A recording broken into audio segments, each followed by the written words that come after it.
The establishment of Tang Dynasty, the golden age of China, was a team project, and the MVPs were Li Yuan and his wife's son, Li Shimin. Just to be clear, this strapping Adonis was also his own flesh and blood. But you could hardly ever find such contrasting father and son duo in history. And in this episode, I will tell you the story of how these two boys beat all their competition in a deadly race against time to overthrow the tyrannical Sui Dynasty. Before the Sui Dynasty was established, China was in chaos, and northern China was ruled by various nomadic tribes that had settled there.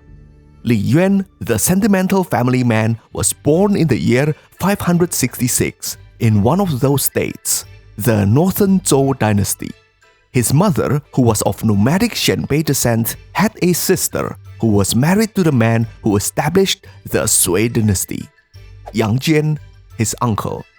But he didn't attain a high rank purely through family connections. He was also a great shot, and he won his wife's hand in marriage in an archery competition. She was also of Xianbei descent. But despite all the Xianbei connections, Li Yuan was super proud of his Li family lineage.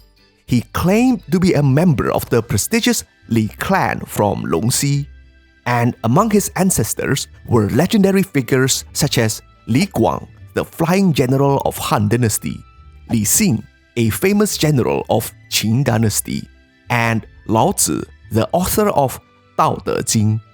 His wife's sister was also married to the current emperor, Yang Guang. So with all this connection, you would think that he could coast through life relying solely on his guanxi. But the problem is that this new emperor was a massive jerk, the complete opposite of his wise and frugal father. Practically everyone suspected that he ordered his own father's assassination. He was tyrannical, wasteful, and murderous to boot.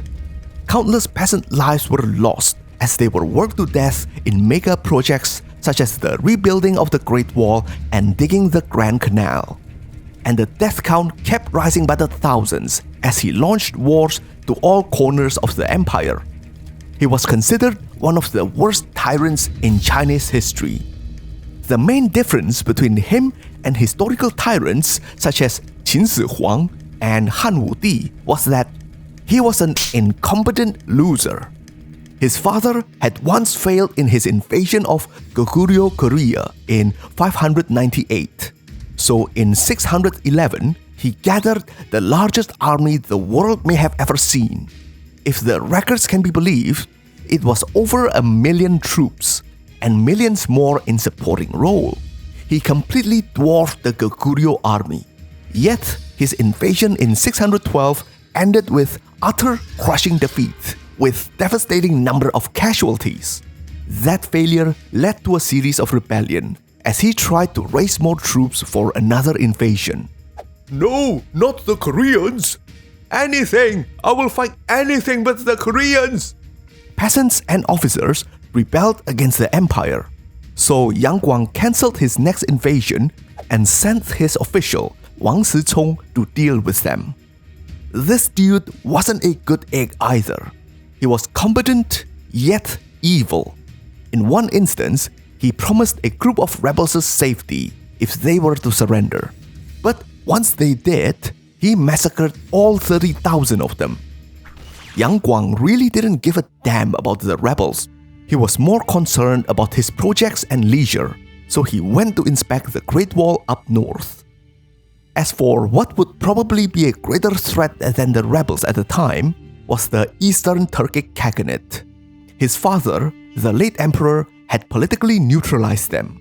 But if they started to get funny ideas and used the chaos as opportunity to launch a surprise attack, then he is in trouble.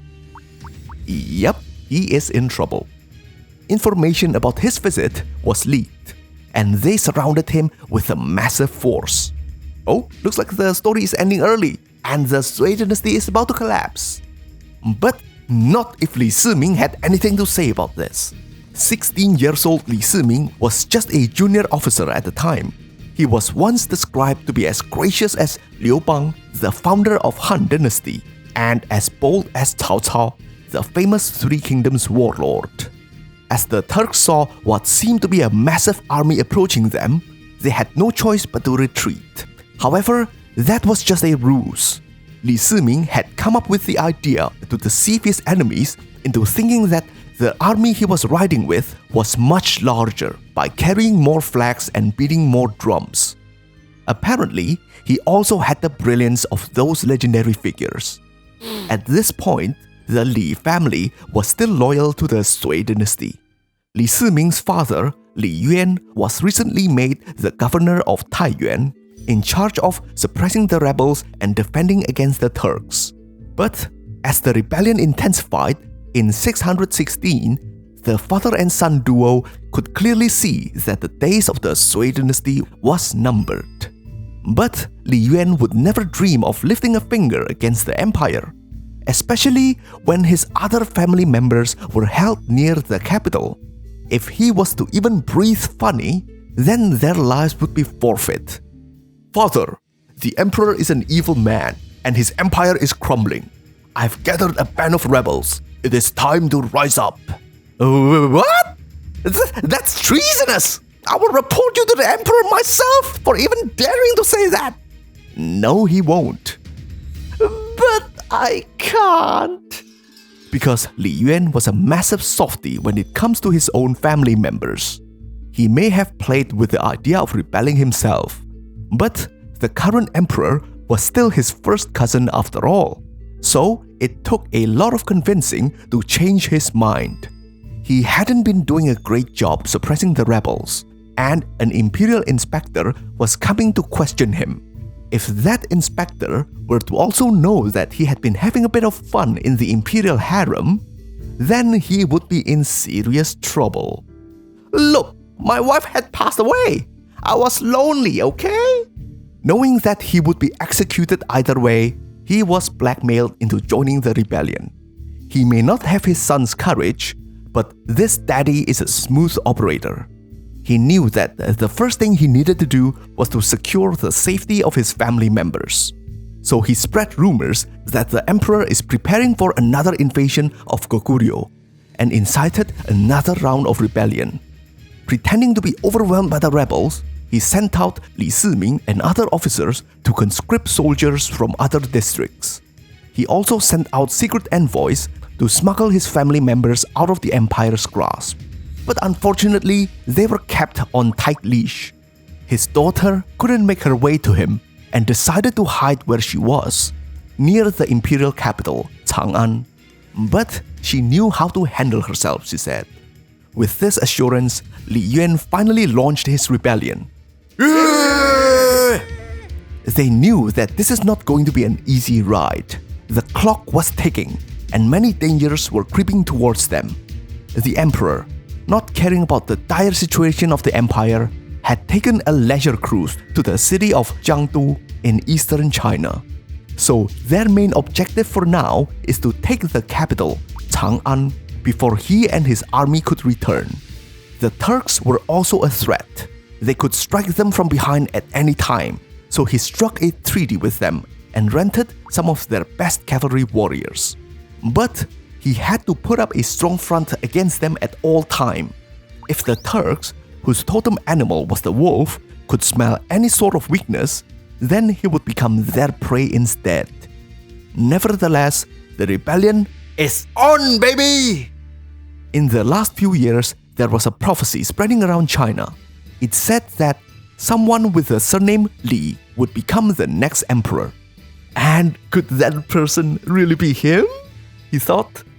Probably not, because his two-bit operation was much smaller than the leading contender, the rebel leader Li Mi, who wasn't related to him at all. If he didn't play his cards right, then he would be swallowed by the bigger fish in the pond. Besides, the chosen one wouldn't have gotten stuck in the first obstacle they came across. Li Yuan's army had trouble taking Huoyi, which was defended by the elite imperial troops. As the days go by, the morale of his army started to drop. The mass of untrained rebel army was only duct taped together by winning momentum and rations, rather than discipline. If he can't bring them victories, or if they run out of food, then they would inevitably disband. To make the matter worse, he heard that the Turks were making their move, and his fourth son, Li Yuanji, was practically left all by himself to guard the base at Taiyuan. Maybe he should turn back. Maybe he wasn't cut out for this after all. Maybe it is time to give up, Li Yuan thought. No! Li Shimin and his elder brother, Li Jiancheng, pleaded impassionately for their father to keep going. It is too late to give up now. They had done everything to keep the army together, and it is about time for their dad to do the same. Li Shimin even cried outside his father's camp throughout the night to change his mind. Finally, after much deliberation, the old man came around, and he emerged out of his camp with renewed resolve. He then turned his current predicament into his advantage. He sent a letter to Li Mi, who was besieging Luoyang, and feigned subservience. It not only bought him time, it also allowed Li Mi to face the main imperial army led by Wang Sicong without reserve. As for the Turks, they would need to take the town of Mayi before they can get to Taiyuan. So it means that they still have time. All they needed to do is to take Chang'an and make it their new base before Taiyuan is taken. To keep the morale up, they will just have to keep winning and seize their enemy's supply. With strengthened resolve, they were able to trick the enemy commander into leaving the base and ambushed him. Riding on the wave of this breakthrough, they steamrolled past other obstacles with the fervor of a victorious army. As they progressed, their army exploded in size as peasants and officials flocked under their banner. No looting, Li Shimin warned. When some petty theft happened, he compensated it out of his own pocket and punished neither the soldier nor the peasants, because he needed to maintain high morale as they approached their final destination, the imperial capital Chang'an. To prevent being caught in a pincer attack, Li Yuan divided his army into two. He ordered his subordinates to assault the city of Hedong to prevent them reinforcing Chang'an. The moment he crossed the Yellow River, he received wonderful news. His daughter and other family members were still alive, and they had even gathered their own band of rebels. So Li Shimin was sent westward to rendezvous with them and take Fufeng to prepare for a pincer attack on Chang'an. Along the way, the size of his division grew as more people joined him, and he also absorbed competing rebel groups that he defeated. But then suddenly, a massive contingent of men appeared before him. It was a formidable force of 70,000. But he was not fazed by them one bit, because he recognized the leader of this band. It was his very own sister, the legendary Princess Pingyang. Apparently, she not only took care of herself, she even managed to gather 70,000 men under her command. How did she do it? Well, you will find out in a different episode. Right now, we have an empire to topple. With the Li family reunited, they became stronger than ever. Together, they launched a pincer attack on Chang'an and took it down in no time. To solidify his control, Li Yuan captured the current emperor's grandson, Yang You, and made him a puppet emperor. Not long after, the original emperor, Yang Guang, who was feeling pretty comfortable in his new base in Jiangdu, was killed by his own subordinates who got sick of his antics. Seeing that there was no more need to keep a Sui Dynasty emperor for legitimacy, the puppet emperor was forced to abdicate, and the Li family established the Tang Dynasty. Thus, Li Yuan became the first emperor of the Tang Dynasty, and Li Shimin the prime minister. The eldest son, Li Jiancheng, became the crown prince. However, China was still in chaos as various factions of rebels and former imperial officers continued to fight each other for the dominion of China. there is a lot of cleanup job to do for the Li family. But we will leave that story for another time.